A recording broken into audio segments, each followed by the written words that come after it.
Halo geng, bertemu lagi dengan saya Mister Yan Boltok geng. Di dalam kegabutan ini geng, ya kan.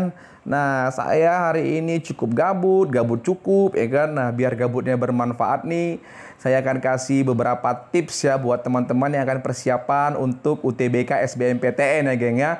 Karena kan kalau SNMPTN kan sudah tinggal nunggu pengumuman ya, tinggal beberapa hari lagi ya. Oke, nah ini sama seperti saya dulu, SPMB namanya geng. Karena kalau untuk SNMPTN atau PMDK namanya zaman saya dulu, nah itu saya udah pasti nggak lolos, ceng.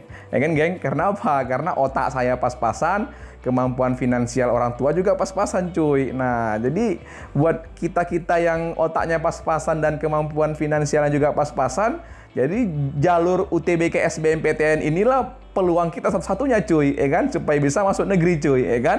Nah, tapi jangan takut kalian, kita pasti bisa lolos. Nah, ya kan? Kalian pasti bisa lolos asal ikuti tips yang saya berikan ini cuy, ya kan? Oke. Nah, tips yang pertama cuy, ya kan? Tips yang pertama, kamu itu harus perbanyak latihan-latihan soal, ya, soal-soal yang akan diujikan dalam UTBK SBMPTN tersebut, ya. Semua bidang studi yang diujikan tuh kamu latih soalnya cuy. Nah, ini kan kita kan sekarang kan uangnya pas-pasan nih, ya kan? Nah, dari mana dapat soalnya cuy? Tinggal download aja cuy. Pergi kamu ke cafe yang ada wifi-nya, ya kan? Nah, udah download kan di situ cuy. Ya kan? Download di situ banyak tuh soal-soal itu. Nah, download aja soal-soal UTBK yang sudah terjadi tahun-tahun sebelumnya. Ya kan? Nah, itu dia. Ya kan? Download kemudian itu kamu latih terus. Nah, kemudian cara latihannya bagaimana? Ya kan gitu. Nah, kamu harus, ini sangat sulit memang ya, yang tahap satu ini sangat sulit cuy. Jadi kamu harus benar-benar latih soal-soal itu, jawab soal-soal itu ya, latih minimal satu hari itu 6 jam kamu berlatih soal. 2 jam pagi, 2 jam siang, dan 2 jam malam cuy, itu minimal. Nah, kalau bisa lebih dari situ cuy, biar peluang lulusnya lebih besar. Nah, jadi cukup saja kamu latihan-latihan soal itu saja, nggak usah baca-baca buku semua yang kamu punya, karena nggak semua materi di buku itu dikeluarkan dalam ujian UTBK cuy, nggak semuanya. Makanya perbanyak latihan soal agar kamu mengenal jenis soal-soal yang akan diujikan, agar kamu semakin mahir dalam menjawab soal-soal tersebut. Nah, itu dia cuy. Jadi ngedetmu, kemudian kamu ngebucin, kemudian kamu nongkrong, mabar, itu disingkirkan dulu selama 1,5 bulan ini cuy. Ya kan, menjelang kamu nanti selesai sekolah, SMA kan tinggal bentar lagi nih. Nah, fokuslah untuk latihan soal seperti yang saya katakan tadi, 2 jam kali 3, jadi 6 ya kan, 6 jam dia per hari minimal cuy. Ya kan, itu tips yang pertama cuy. Nah, ya kan, boleh latihan soal, boleh juga menonton video pembelajaran di YouTube. Banyak sekali sekarang cuy, apalagi sekarang udah zaman modern cuy, ya kan. Nah, nggak usah bimbel-bimbel lagi cuy, kita kan nggak punya duit nih, bimbel mahal cuy, ya kan. Nah, oke. Maaf ya orang bimbel ya. Nah, kemudian, saya juga orang bimbel sih dulu. Kemudian, tips yang kedua cuy, buat kelompok belajar cuy. Kamu harus buat kelompok belajar cuy, tapi kelompok belajarnya jangan sama-sama orang-orang yang bodoh cuy, susah nanti, aduh. Kelompok belajarnya itu ya ajaklah, ada 2-3 orang memang yang kemampuan akademiknya itu ya jauh di atas kita gitu, biar ada yang membimbing kita cuy.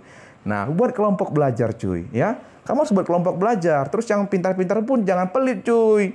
Nah, jangan pelit jadi orang, nanti kuburnya sempit. Itu waktu kecil dulu kan kayak gitu ya kan. Jangan pelit. Nah, buat kelompok belajar cuy. Jadi kalian saling diskusi.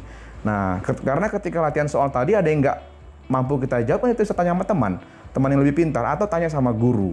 Nah, atau tanya sama saya juga boleh, cuy, ya kan? Nah, itu dia. Itu tips yang kedua.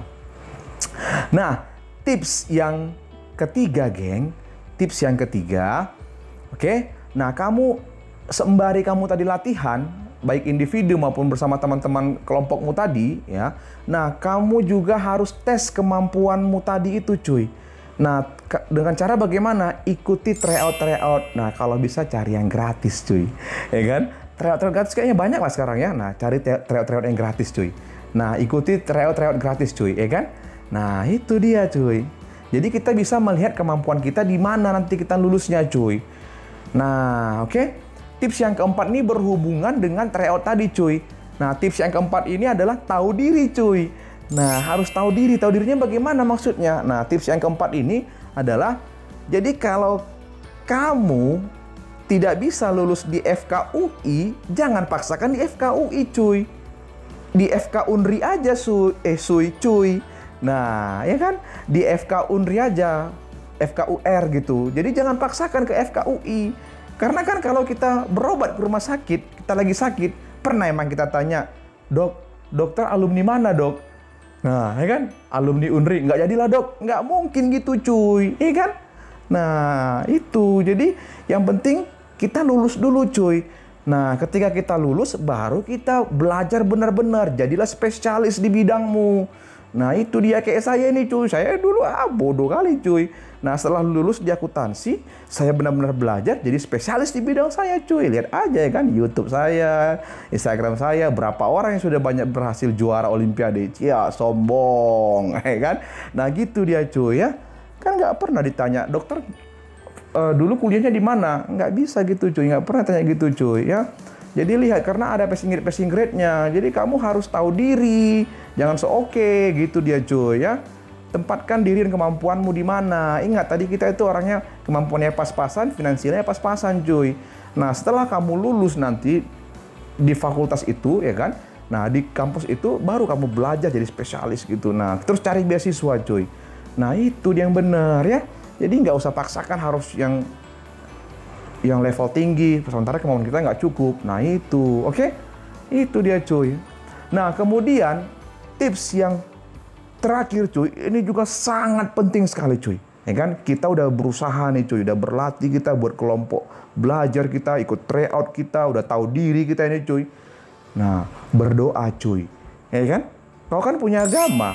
Semua kan kita punya agama masing-masing. Berdoa sama Tuhan, minta apa yang kita mau, minta dengan tulus, dengan ikhlas. Ya Tuhan, aku sudah berlatih, sudah buat kelompok belajar, sudah ikut tryout, sudah tahu diri aku Tuhan. Tolong Tuhan bantu aku supaya aku lulus di fakultas kedokteran, ya kan?